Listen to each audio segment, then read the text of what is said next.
Oregon, a land of adventure and awe.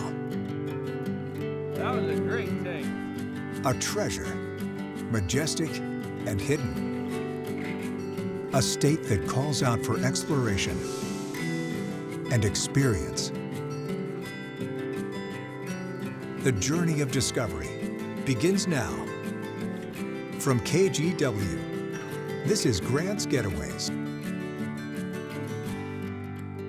Hi there, I'm Grant McComey, your host and outdoor reporter for KGW's Grant's Getaways, where each week we explore Oregon's people, places, and outdoor adventures.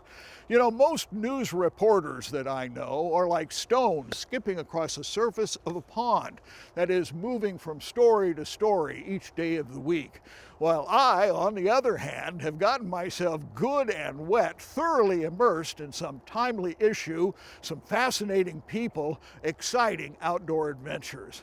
I have also traveled from corner to corner, thousands of miles, and here is a little secret: I have loved every minute of it. Part of the pleasure I enjoy is the opportunity to bring those stories to you. And this week on Grant's Getaways, we head for the rugged edge of Oregon to search for all things shiny, the little rocky nuggets that arrive on the tides called agates. And it's the land of the giants that are massive and magnificent, and you can see them anytime.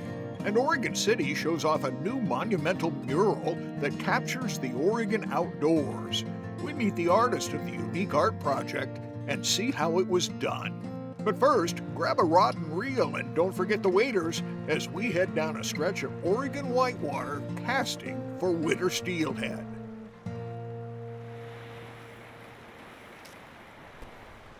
What a gorgeous day. Not a cloud in the sky. Sunup arrives cold, clear, and early in winter. We wear these all the time. Especially when the fishing is your thing. Perfect water for this type of fishing. It's perfect.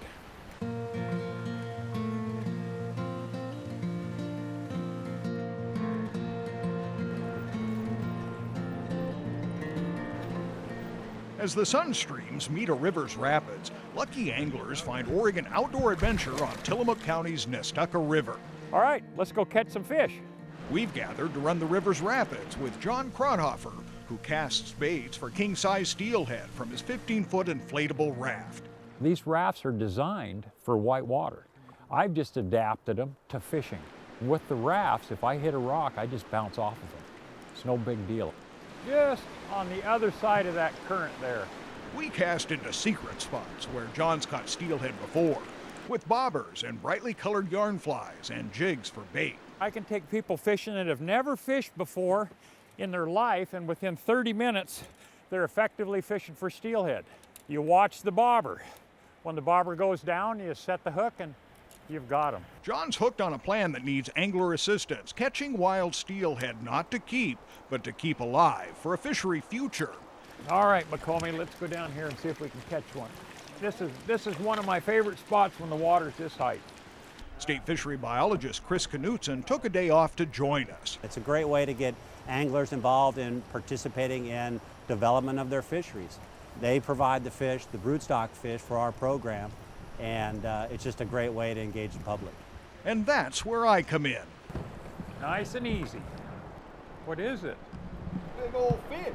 I don't know if he's got a big old stick or what he's got here. Seems to be lively though. This is pretty cool. Oh, it's a nice little fish. Oh, that's a big fish. That's a male for the broodstock tank. Knutson says the Nestucca broodstock program needs 60 adult fish. That's about 1% of the run. The fish provide 90,000 eggs for a hatchery program that'll eventually provide steelhead anglers can keep. Woo! Good job, John. The 12-pound male is exactly what the program needs, and Knutson's raft has what the fish needs. We fill them full of water. We have a small 12-volt battery and a system plumbed inside to provide fresh circulating water for these fish, and they do really well in there. Breathing nice. Just a beautiful fish. When you least expect it. I thought it was the bottom. Yeah. Oh my, the bottom's moving. And so must we on the fast track down the river. Now, normally a fishing trip comes to an end when we reach the takeout, but not today. We're taking my Steelhead down to the hatchery where it promises a new fishery future. The angler-caught Steelhead have a new home at Cedar Creek Hatchery. The fish will be live spawned later and then returned to the river. This is a really unique opportunity to get the anglers out there, get them involved in developing their own fishery, and they see the benefits and returns from those when these fish come back. A promising program that'll keep anglers coming back to the Nestucca River. Stay with us. We head for the rugged edge of Oregon to search for all things shiny, the little rocky nuggets that arrive on the tides called agates when Grants Getaways continues.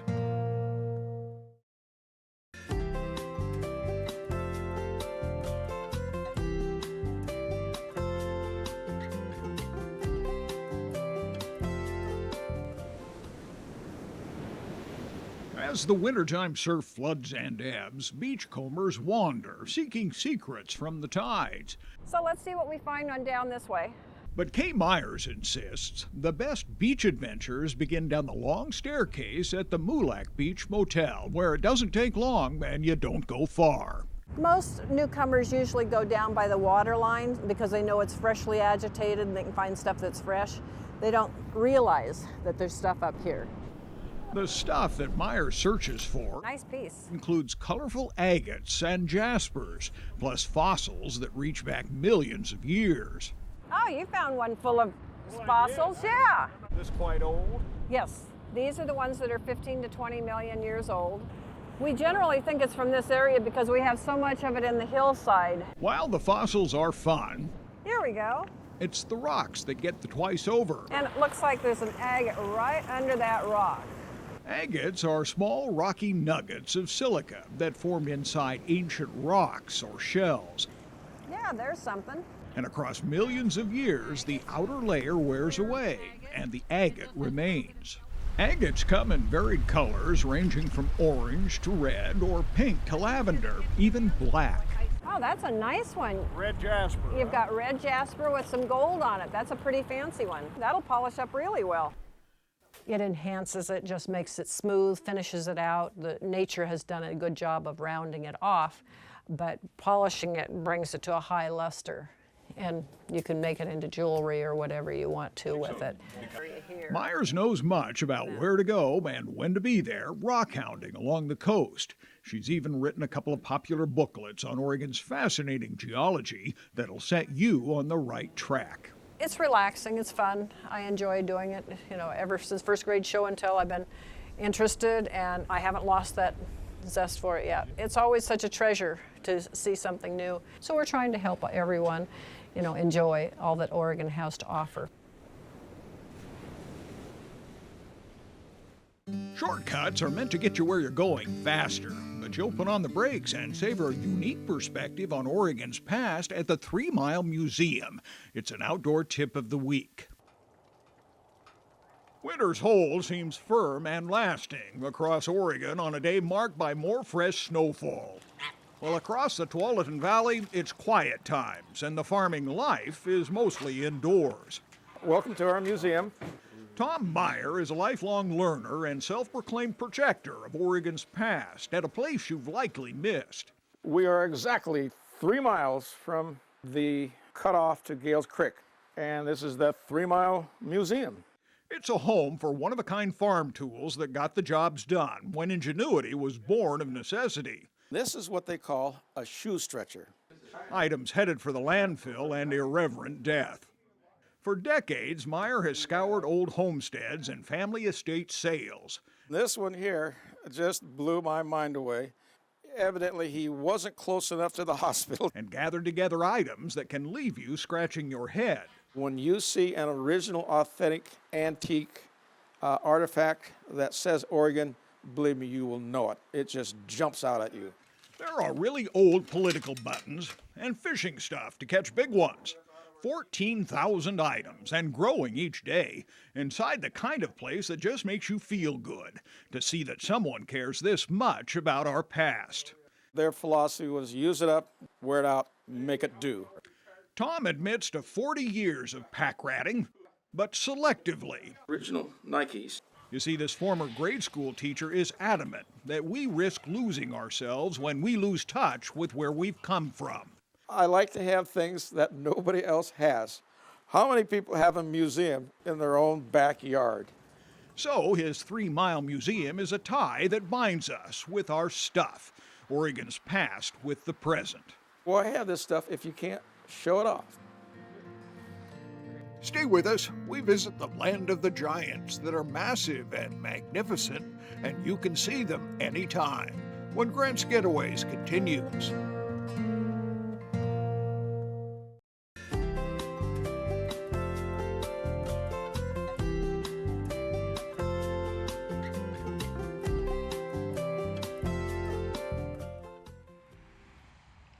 When you step into Washington County's land of the giants, yeah, I wish it was overcast. Now it'd be easier to see them there. it's best to have them in clear focus.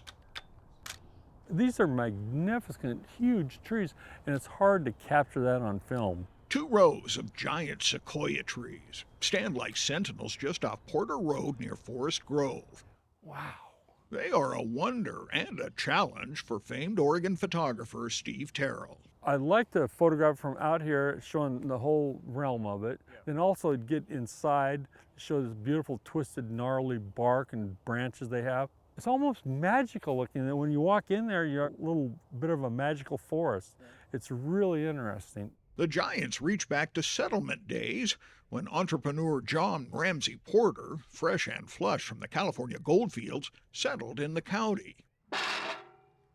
Historian Mary Jo Morelli says Porter sold seedlings and seeds to eager homeowners wanting to show off their economic success, like these giants along Hawthorne Street. Because they're so magnificent. Word of mouth and a solid reputation meant easy sales for Porter to 19th century homeowners eager to make a statement. We have the largest ones because of the early plantings. And they still are just this magnificent tree that works with the name Forest Grove. Just looking out over the town, you can see all the sequoias popping up. There are more than 100 giant sequoias across the town, each more than 140 years old. This giant on the corner of Pacific and B is one for the record books. 152 feet tall, 32 feet around, largest in Oregon, and a state heritage tree that Terrell can't resist. I try to get that feeling, I just try that. And it's the majestic power those trees have too, but the flow, every tree has a different flow to it. What I want people to do is look at this and say, geez, these are gorgeous. This is in Oregon, this is in Portland, I can go see this stuff. Terrell says you don't have to travel far to see magnificent heritage trees, including the Hoyt Arboretum. Oh, it's just unbelievably beautiful.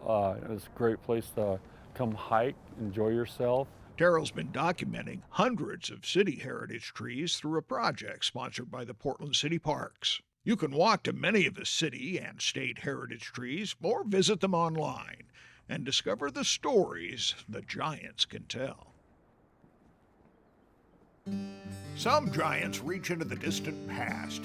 Here is a rare piece of protected nature you can visit on this outdoor tip of the week.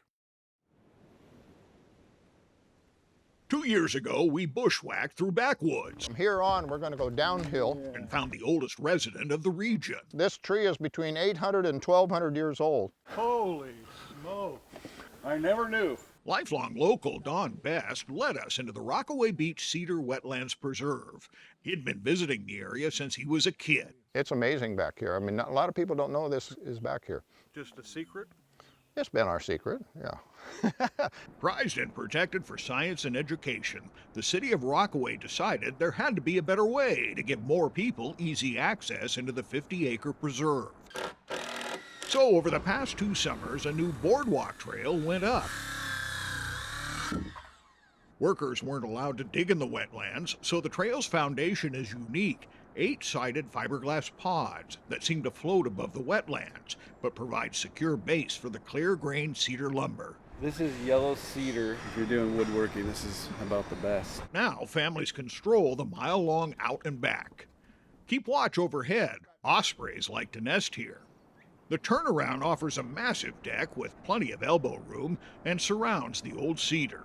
The tree measures 50 feet around and rises more than 150 feet in the air. Marked by gnarly bark and a contorted trunk, this gargantuan cedar is a magnificent champion that can be enjoyed year-round. What's special about it is this is the way the coast forests used to look like. And it's never been touched, never been logged, so it's just the way it looked hundreds of years ago. Don Best says the entire scene is an island of history and worth a pause to consider. We used to play here and we used to go in here all the time. And it got so thick that we couldn't walk, and so we had to crawl on our hands and knees through the creek to get down here. It was full of salal and full of everything else, and now they built this walkway in here and you get through it pretty easy.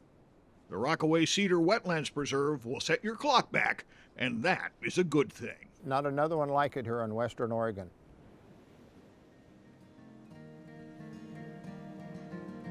Stay with us.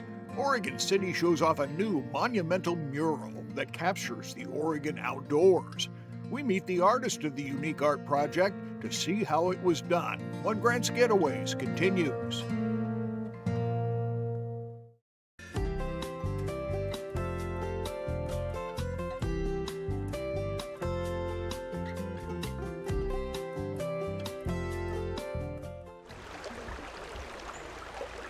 Creekside time in early fall slows down as the tiny things come into view.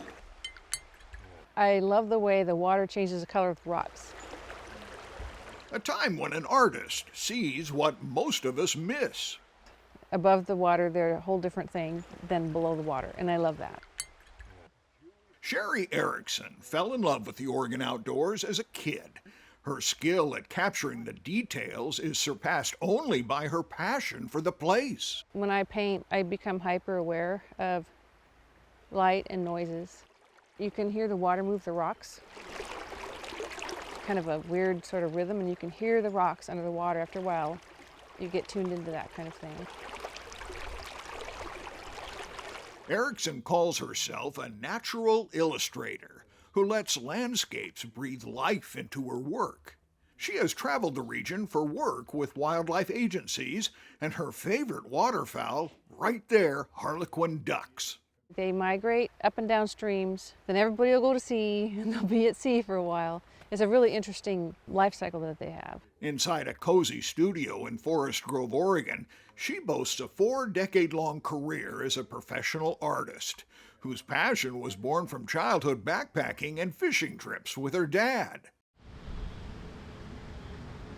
Recently, Erickson won recognition on a gigantic, a stupendous, absolutely monumental scale. Here, the new Clackamas County Courthouse, a 6-story, 240,000 square foot centerpiece for the county's government campus in Oregon City. I mean, you can't miss it. It's like in-your-face mural. And the rest of the building's very modern and very quiet. It kind of plays off each other, I think. And so having this organic mural in there, I think it looks great together. 2 murals, each measures 9 feet tall and nearly 40 feet long. Her idea was to show off the county's natural world in a competition she entered and won last spring. Her work was born of a simple idea: the outdoors can heal. Helps people relax and get away from their everyday cares, so it doesn't trigger anybody with PTSD or anything like that, which is important in a space like this. More impressive, the murals are a blend of her art and new technology that took her tiny paintings and created gigantic digital murals. It's my actual painting that I took a photograph of. We blew it way up, and then I repainted everything digitally by hand, just like regular, no paint, just digital though. It looks like paint. Her massive digital files, numbered in the hundreds of gigabytes each, were sent to Solberg Industries in Utah. Typically we print colors, we print office graphics, we print logos, but this was the first time that we did in fact print artist's artwork to be installed as an art installation. The murals were created as scores of acoustic panels made from recycled plastics that provide incredible, colorful, accurate details. I was ecstatic to be able to see what we were able to do with her work, and specifically to see the quality of her work made me excited. Every panel was exciting to me. Back at the courthouse, the remarkable monumental murals capture the Clackamas County mountains and watersheds, the wildlife and the plants. My purpose being an artist is not for me, it's for other people. So when I put my art out there, when I hear people say, oh, that reminds me of a place I've been, or it makes me relaxed or whatever, then I've done what I'm supposed to do. And aren't we lucky that's so true? We have all the details, directions, and the contact information for all the stories in this week's show on the KGW website, so be sure to check it out. Finally, it's always been my hope that Grants Getaways helps people smile and swell a bit with pride for all there is to see and do in Oregon. For gosh sakes, why live here if you don't go searching for those singular moments that set Oregon apart from just about everywhere else? So get out here and explore the Oregon outdoors and let KGW's Grants Getaways be your guide. For KGW and Grants Getaways, I'm Grant McComey. Grants Getaways on KGW is sponsored by Bell Buoy of Seaside, England Marine and Industrial Supply, and Fishhawk Fisheries.